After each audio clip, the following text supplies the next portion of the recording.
دشتے بلا کو عرش کا زینہ بنا دیا، جنگل کو مصطفیٰ نے مدینہ بنا دیا، ہر ذرے کو نجف کا نگینہ بنا دیا، تو نے حسین مرنے کو جینا بنا دیا، تو نے حسین مرنے کو جینا بنا دیا۔ میرے بھائیوں کی توجہ چاہتا ہوں کہ جیسا کہ آپ لوگوں نے کل امام مسلم بن عقیل رضی اللہ تعالیٰ عنہ کی شہادت کا واقعہ سنا کہ کس طرح کوفیوں نے بے وفائی کر کے نائب حسین حضرت مسلم بن عقیل کا قتل کیا، اور پھر آپ کے لاش مبارک کو گورنر ہاؤس سے نیچے پھینک دیا گیا۔ کوفہ کے اندر ایک دہشت کا ماحول تھا، لوگ خوف زدہ ہو گئے تھے حضرت مسلم بن عقیل کی شہادت پر۔ اللہ اکبر۔ لیکن آپ کو پتا ہوگا، میں نے بتایا تھا کہ حضرت مسلم بن عقیل رضی اللہ تعالی عنہ جب کوفہ کے لیے روانہ ہوئے تھے، اس وقت آپ کے دو شہزادے بھی ساتھ میں تھے۔ ایک کا نام ابراہیم ہے، دوسرے کا نام محمد ہے۔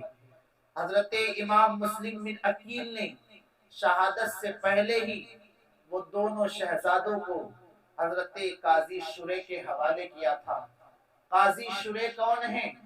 یہ مولا علی کے شاگرد ہیں، محب اہل بیت ہیں۔ اللہ اکبر۔ اب کوفہ میں دہشت کا ماحول ہے۔ اللہ اکبر۔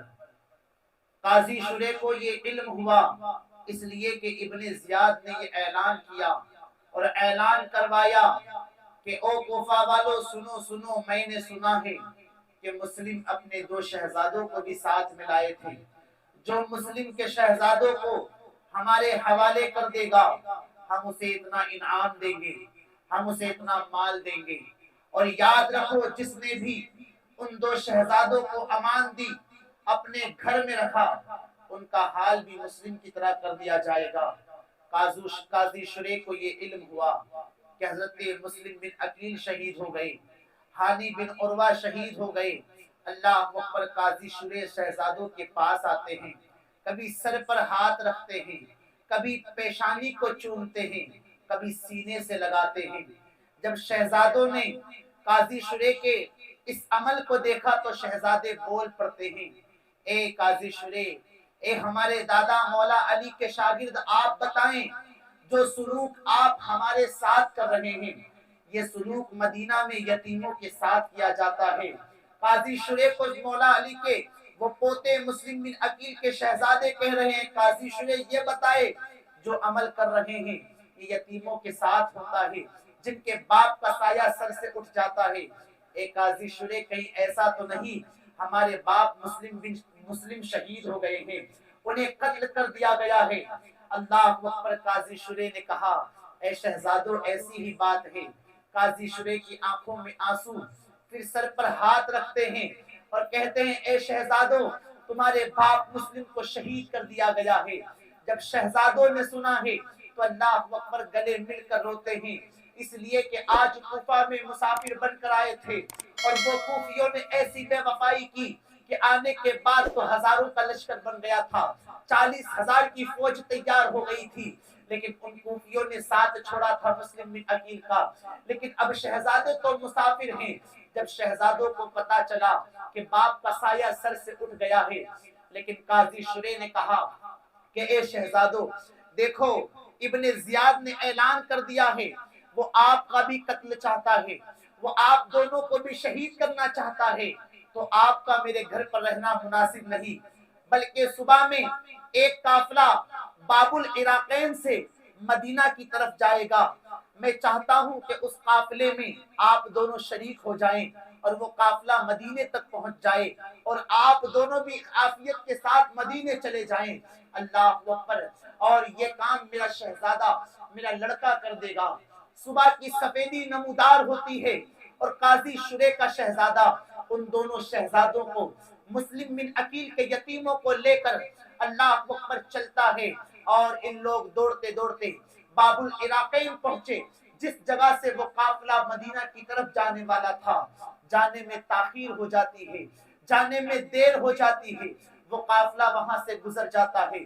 اللہ اکبر، اب یہ لوگ اور چلتے ہیں اور بھاگتے ہیں تو قافلے کی گرد و غبار دور سے نظر آ رہی تھی، اس لیے کہ قافلہ کہاں ہے اس کا اندازہ گرد و غبار سے معلوم کیا جا سکتا ہے۔ وہ زمین سے مٹی اڑتی ہے اور اس طرح کی جو ہے گرد و غبار نظر آتی ہے۔ قاضی شریح کے شہزادے نے کہا، اے شہزادو، دیکھو وہ گرد و غبار اڑ رہی ہے، وہ گرد و غبار کے پیچھے پیچھے چلے جاؤ اور قافلے کے ساتھ ہو جاؤ، اب یہاں سے آگے جانا میرا مناسب نہیں ہے، لوگ مجھے پہچانتے ہیں، لوگ مجھے جانتے ہیں۔ اتنا کہہ کر قاضی شریح کا شہزادہ وہاں سے چلا گیا اور مسلم بن عقیل کے شہزادے، یہ دونوں آل رسول جو ہے دوڑ رہے ہیں، بھاگ رہے ہیں۔ ایک چھوٹے شہزادے کے پاؤں میں تلوے میں کانٹا چبھتا ہے، کانٹا چبھا تو وہ شہزادہ بیٹھ جاتا ہے، لیکن دوسرا بڑا بھائی کہتا ہے، بھائی بیٹھنا نہیں ہے، بھائی بیٹھنا نہیں ہے، کہیں ایسا نہ ہو یہ قافلہ نظروں سے اوجھل ہو جائے، کہیں ایسا نہ ہو یہ قافلہ دور نکل جائے، پیروں میں کانٹا چبھا ہوا ہے، اللہ اکبر، کانٹا چبھا ہوا ہے اور یہ شہزادہ بھاگ رہا ہے، لیکن چھوٹے ننھے ننھے پاؤں تھے، بچپنے کا عالم تھا، برداشت کرتے تو کتنا کرتے، اللہ اکبر، درد کی شدت نے تڑپایا، پاؤں چھلنی ہوتے ہیں، اب وہ شہزادہ زمین پر بیٹھ جاتا ہے، اللہ اکبر۔ اسی دوران جو ہے قافلے کی گرد و غبار بھی اب غائب ہو جاتی ہے، اب قافلہ کہاں ہے اس کا کوئی نشان معلوم نہیں ہوتا، اللہ اکبر۔ اور وہاں پر ابن زیاد نے اپنے گرگوں کو لگا دیا تھا کہ جاؤ مسلم بن عقیل کے شہزادوں کو کہیں سے بھی تلاش کر کے آؤ، اس لیے کہ میں نے یزید کو خط لکھ دیا ہے، میں نے یزید کو بتا دیا ہے، اللہ اکبر۔ اب دیکھو وہ دونوں شہزادے بیٹھے ہوئے ہیں اور اتنے میں ابن زیاد کے کچھ گنڈے، کچھ گرگے ڈھونڈتے ڈھونڈتے ان شہزادوں کے پاس پہنچ جاتے ہیں، شہزادوں کے حسین چہرے کو دیکھا، خوبصورت چہروں کو دیکھا تو کہا، اے بچوں تم کون ہو؟ حالانکہ پوچھنے کی ضرورت نہیں تھی، چہرے بتا رہے تھے کہ آل رسول ہے، چہرے بتا رہے تھے کہ اعلیٰ نسب خاندان کے یہ شہزادے ہیں۔ میرے امام نے کہا ہے، تیری نسل پاک میں ہے بچہ بچہ نور کا، تو ہے عین نور تیرا، سب گھرانہ نور کا۔ دونوں شہزادوں سے پوچھا، شہزادوں کون ہو؟ سچوں کی اولاد تھی، جھوٹ کیسے کہتی؟ کہا ہم مسلم بن عقیل کے شہزادے ہیں، ہم مسلم بن عقیل کے یتیم ہیں۔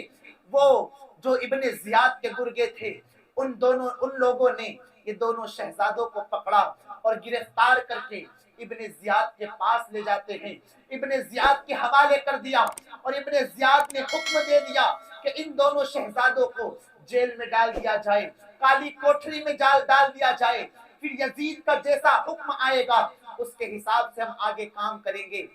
اب دونوں شہزادے ان کو کالی کوٹری میں ڈال دیا جاتا ہے، اللہ اللہ سہمے ہوئے ہیں، ڈرے ہوئے ہیں، اس لیے کہ مدینہ میں کالی کوٹری کا کوئی تصور نہیں تھا، مدینہ میں جیل کا کوئی تصور نہیں، قید خانے کا کوئی تصور نہیں۔ اب وہ جیل کے اندر ہیں، کالی کوٹری میں ہیں، سہمے ہوئے ہیں، ڈرے ہوئے ہیں، لیکن لکھنے والوں نے لکھا ہے جو جیل کا داروغہ تھا وہ محب اہل بیت تھا، جن کا نام حضرت مشکور بتایا جاتا ہے۔ حضرت مشکور محب اہل بیت تھے، اللہ اکبر۔ تو حضرت مشکور نے دونوں شہزادوں کو کالی کوٹری سے باہر نکالا اور کہا، اے شہزادوں، یہ راستے سے تم چلے جاؤ، یہ راستہ قادسیہ کی طرف جاتا ہے، اور ایک انگوٹھی اپنے پاس سے دی، کہا قادسیہ پر جانا تو وہاں فلاں جگہ پر میرا بھائی ہے اور اس کو یہ انگوٹھی دکھانا، وہ آپ کو مدینہ پہنچانے میں آپ کی مدد کرے گا۔ اب یہ دونوں شہزادے پھر رات کی تاریکی میں نکلتے ہیں، اللہ اکبر۔ ذرا سوچو مسلمانوں، یہ بچپنے کا عالم ہے لیکن یہ قربانیاں کیوں دی جا رہی ہے؟ یہ قربانیاں مذہب اسلام کے وقار کو بچانے کے لیے دی جا رہی ہے۔ جس مذہب اسلام پر آج ہم عمل نہیں کرتے، ہم نمازوں کو ترک کر رہے ہیں، ہم گناہ پر گناہ کر رہے ہیں، لیکن آل محمد نے اپنے خون کو بہا کر، اپنے خون کے قطرے اس زمین کو پلا کر مذہب اسلام کے وقار کو بچایا ہے، مذہب اسلام کے پرچم کو گرنے سے بچایا ہے اور اپنی قربانیاں دے دی، اپنی گردنوں کو پیش کر دیا، اپنی جانوں کو پیش کر دیا، اپنے کنبے پر کنبے دے دیے، اپنا سب کچھ دین کے نام پر لٹا دیا۔ اللہ اکبر، اس لیے کہ ہمارا جو بھی جاتا ہے چلا جائے، خون کا قطرہ بہے یہ بھی گوارا ہے، ہماری جانیں لٹ جائے یہ بھی گوارا ہے، لیکن مذہب اسلام کو آج نہیں آنی چاہیے، پرچم اسلام جھکنا نہیں چاہیے۔ اس لیے تو یہ قربانیاں دی جا رہی ہے۔ اللہ اکبر، اب دونوں شہزادے وہاں سے نکلتے ہیں اور جب اب بھاگنا شروع کرتے ہیں، اس لیے کہ پہلی رات کا معاملہ ان کی نگاہوں کے سامنے ہے۔ اب حال یہ ہے کہ پتا بھی کھڑکتا ہے تو یہ سہم جاتے ہیں، یہ ڈر جاتے ہیں۔ ذرا تصور تو کریں کہ ایک بچہ سنسان گلیوں میں اسے چھوڑ دیا جائے تو اس کی کیفیت کا عالم کیا ہوگا۔ آج تو ہمارے بچے گھروں میں تنہا رہنے میں ڈرتے ہیں۔ یہ آل رسول کس امتحان سے گزر رہے ہیں، بھاگ رہے ہیں، دوڑ رہے ہیں، لیکن صبح صادق ہو جاتی ہے، صبح کا اجالا نمودار ہوتا ہے۔ اب دونوں نے کہا کہ ہم کہیں بیٹھ جاتے ہیں چھپ کر، ورنہ ہمیں کسی نے دیکھ لیا تو پھر ابن زیاد کے پاس پہنچا دیں گے، پھر وہ ہمیں قتل کر دے گا، پھر وہ ہمیں شہید کر دے گا۔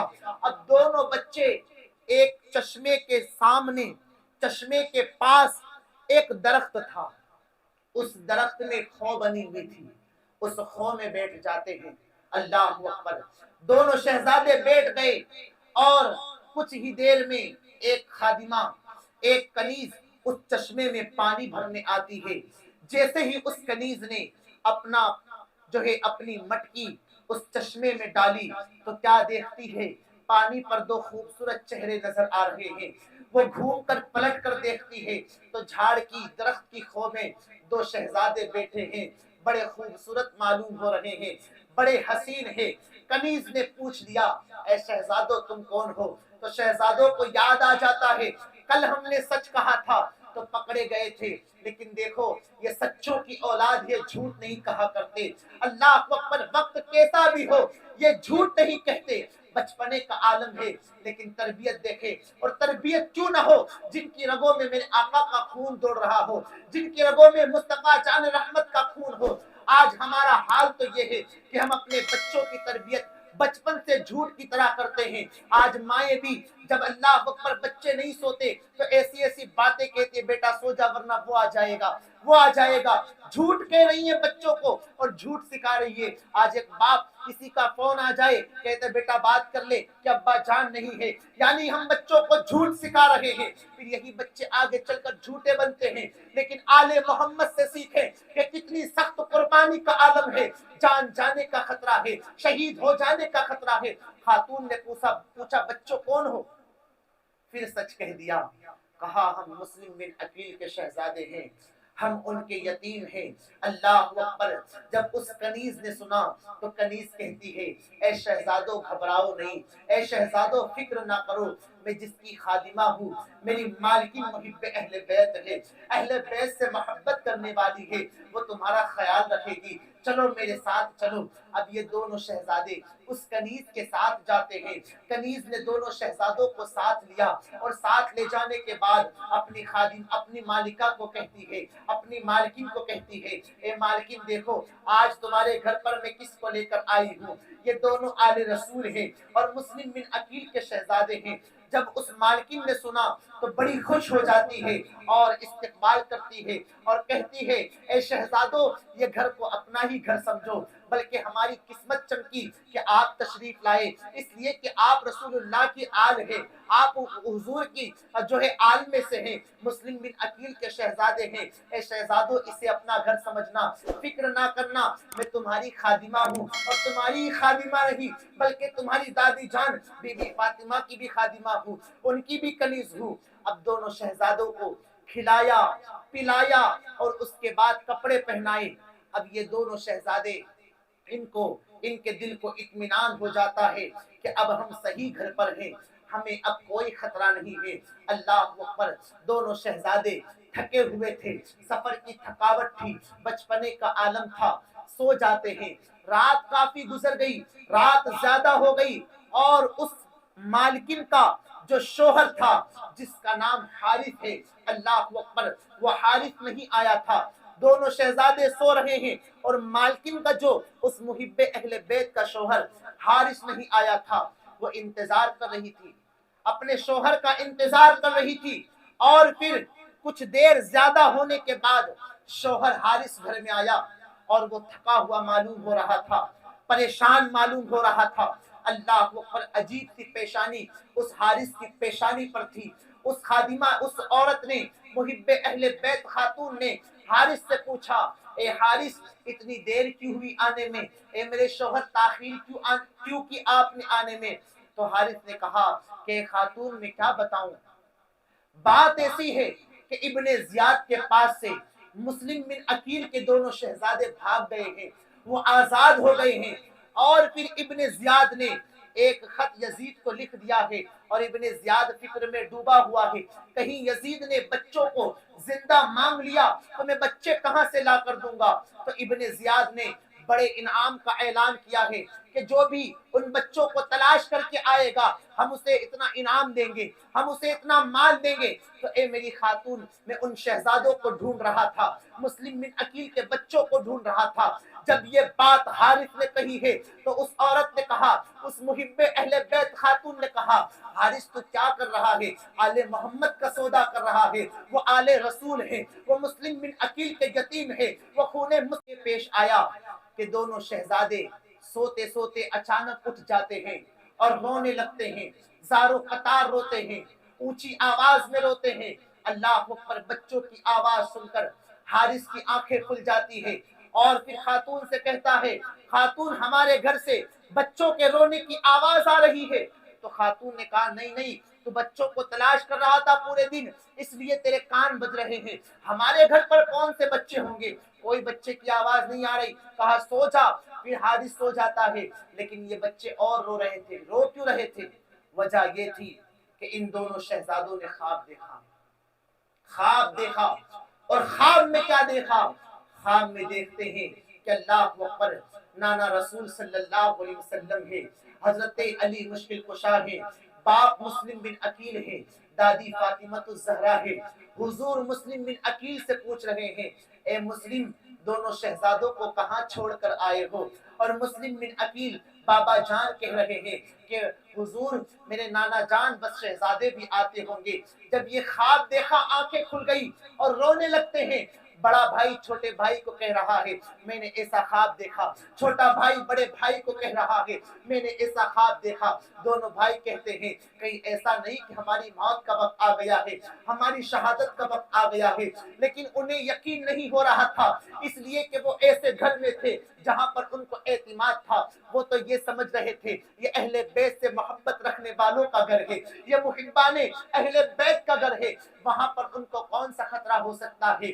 لیکن حارث جگ گیا اور پھر زیادہ آواز بچوں کی رونے کی آنے لگی تو حارث خود اٹھتا ہے اور جہاں سے آواز آ رہی تھی اس طرف چلتا ہے اور دروازہ کھولتا ہے تو کیا دیکھتا ہے؟ دو شہزادے رو رہے ہیں، حسین چہرہ ہے، خوبصورت چہرہ ہے۔ حارث نے پوچھا، شہزادو تم کون ہو؟ پھر سچ کہہ دیا۔ اب تو یہاں کوئی مسئلہ ہی نہیں تھا، اس لیے کہ یہ گمان میں بھی نہیں کہ اہل بیت کے محبان اہل بیت کے گھر میں دشمن اہل بیت ہو سکتا ہے۔ اللہ اکبر، اس نے دونوں شہزادوں نے تو سوچا یہ ہم سے محبت کرنے والوں کا گھر ہے۔ دونوں نے کہہ دیا کہ ہم مسلم بن عقیل کے شہزادے ہیں، ہم ان کے یتیم ہیں۔ اللہ اکبر، اب جب حارث نے سنا ہے تو حارث نے سنا تو دونوں شہزادوں کے پاس آتا ہے۔ وہ شہزادوں جن کا مدینہ میں حال یہ تھا، جن کا عالم یہ تھا کہ جن کی پیشانیاں چومی جاتی تھی، جن کو اپنے کاندھوں پر صحابہ بٹھا لیا کرتے تھے، جن کے قدم زمین پر نہیں پڑا کرتے تھے، وہ شہزادوں کو حارث قریب گیا اور دو تھپڑ مارے اور کہتا ہے، میں تمہیں تلاش کر کر کے تھک گیا، اللہ اکبر، میں پریشان ہو گیا تمہیں تلاش کرتے کرتے، اور تم لوگ میرے گھر پر ہو۔ اللہ اکبر، اتنا کہہ کر دونوں خوبصورت چہروں پر تماچا مارتا ہے، زلفیں پکڑتا ہے۔ خاتون آ گئی، خاتون نے کہا، خدا را جو ہے حارث ایسا نہ کر، یاد رکھ یہ آل رسول ہیں، یہ مسلم بن عقیل کے شہزادے ہیں، اپنی آخرت کو برباد نہ کر، اپنی آخرت کو تباہ نہ کر، خدا را ان بچوں کے مقام کو سمجھ، ان کے مرتبے کو سمجھ، اللہ اکبر۔ لیکن وہ دنیا کی لالچ اس کے سر پر سوار تھی، دنیا کا مال اس کی نگاہوں میں تھا، اسے پتا تھا یہ شہزادے جائیں گے تو بڑا مال ملے گا، لیکن یاد رکھنا میرے عزیزوں، اہل بیت کی دشمنی کرنے والوں کا انجام اچھا نہیں ہوتا ہے، ان کی موتیں بھی اتنی عبرتناک ہوتی ہے کہ آنے والی صدیاں ان کی موت کو دیکھ کر، ان کے لاشوں کو دیکھ کر عبرت حاصل کرتا ہے۔ اس لیے کبھی آل رسول سے دشمنی نہ کرنا، بلکہ سجدوں سے محبت کرنا، آل رسول سے پیار کرنا، اس لیے کہ سجدوں کا مقام بہت اعلیٰ مقام ہے، آل رسول کا مقام اس لیے اعلیٰ ہے کہ ہم علم کی بنیاد پر ان کی تعظیم نہیں کرتے، ہم عمل کی بنیاد پر ان کی تعظیم نہیں کرتے، ہم عزت کرتے ہیں، احترام کرتے ہیں، تعظیم کرتے ہیں تو صرف خون رسول کی بنیاد پر، اس لیے کہ سیدزادے جتنے بھی آج کائنات میں ملیں گے وہ مولا علی کے شہزادے ملیں گے، تو سجدوں سے وفا کرنا، آل رسول سے وفا کرنا، اہل بیت سے وفا کرنا، اللہ اکبر۔ اس نے حارث نے دونوں شہزادوں کو پکڑا، انہیں مارا اور باندھ دیتا ہے، اور صبح صادق کا انتظار کرتا ہے کہ صبح صادق ہوگی تو میں یہ دونوں شہزادوں کو شہید کر کے ان کے سر کو ابن زیاد کو پیش کروں گا، اور ابن زیاد مجھے اتنا مال دے گا، میں تو امیر ہو جاؤں گا۔ نہ جانے کیا کیا حارث سوچ رہا تھا، لیکن حارث کا انجام بھی اچھا نہیں ہوگا، اللہ اکبر۔ اب جیسے ہی صبح صادق نمودار ہوئی، اجالا ہوا، تو حارث جو ہے دونوں شہزادوں کو کھچر پر بٹھاتا ہے، گھوڑے پر بٹھاتا ہے۔ جب خاتون نے اس کی مخالفت کی، اسے منع کیا، تو اس کی خاتون کو تلوار کے پیچھے کا حصہ مارتا ہے اور خاتون بے ہوش ہو جاتی ہے۔ بیٹا آیا بچانے کے لیے تو وہ حریص الدنیا، دنیا کی لالچ میں اتنا غرق ہو گیا تھا کہ بیٹے کو بھی مارتا ہے، بیٹا بے ہوش ہو جاتا ہے، کنیز بچانے آتی ہے تو کنیز کا قتل کر دیتا ہے۔ اللہ اکبر میرے عزیزوں، کبھی اپنے دل میں دنیا کی محبت کو نہ بسانا، اس لیے کہ دنیا کی محبت اللہ اکبر ہمیں برباد کر کے رکھ دے گی۔ حب دنیا کو اور حب جاہ کو اپنے دلوں سے نکال دو۔ اللہ اکبر، یہ لالچ اور یہ آزادہ آنے کی جو لالچ ہے، یہ کبھی کبھی بڑی مصیبت میں ہمیں مبتلا کر دیتی ہے۔ اللہ اکبر، اب دونوں شہزادوں کو حارث لے کر چلتا ہے، کہاں گیا؟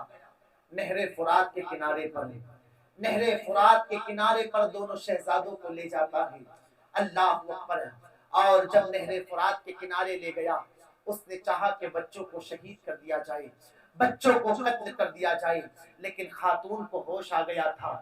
یہ خاتون پھر بچانے کے لیے دوڑی اور نہر فرات پر پہنچی، وہاں پر بھی اس خاتون نے بڑی منت و سماجت کی، حارث یہ بچوں کو چھوڑ دے، یہ بچوں کو چھوڑ دے، اپنی آخرت کو برباد نہ کر، لیکن حارث نے پھر اللہ اکبر اپنی خاتون کو مارا ہے، خاتون بے ہوش ہو جاتی ہے۔ اللہ اکبر، اب حارث نے بچوں کی گردن پر تلوار کو جما دیا ہے، کہا بچوں قتل ہونے کے لیے تیار ہو جاؤ، اب میں تمہاری گردنوں کو مار دوں گا۔ جب یہ عالم بچوں نے دیکھا ہے تو بڑا بھائی کہتا ہے کہ پہلے میری گردن اڑائی جائے، اس لیے کہ چھوٹے کو جاتا ہوا میں اس کے غم کو برداشت نہیں کر سکتا، میں اس کے جانے کو برداشت نہیں کر سکتا۔ چھوٹا کہہ رہا ہے کہ میں بڑے بھیا کو جاتے ہوئے نہیں دیکھ سکتا، میں ان کے غم کو نہیں دیکھ سکتا۔ یہ دونوں شہزادے کہہ رہے ہیں کہ پہلے مجھے مار دے ظالم، پہلے مجھے مار دے۔ حارث نے ایک ہی نشانہ بنایا تلوار کا اور دونوں شہزادوں کی گردن تن سے جدا کر دیا۔ ان للہ و ان الیہ راجعون۔ نہر فرات کے کنارے یہ بھی واقعہ پیش آیا کہ دو شہزادوں کو شہید کر دیا گیا۔ اب حارث دونوں کو شہید کر کے دونوں کے سر کو ٹوکرے میں رکھتا ہے، اور ٹوکرے میں رکھنے کے بعد اللہ اکبر ابن زیاد کے پاس جاتا ہے۔ وہ سوچ رہا تھا اب تو میرے پاس دنیا آ جائے گی، اب تو میرے پاس مال آ جائے گا، اب تو میں عیاشی کروں گا، اب تو میں یہ کروں گا، اب تو میں وہ کروں گا، لیکن ہوگا کیا سنو۔ حارث دونوں شہزادوں کو کے سر کو ٹوکری میں رکھ کر ابن زیاد کے پاس پہنچا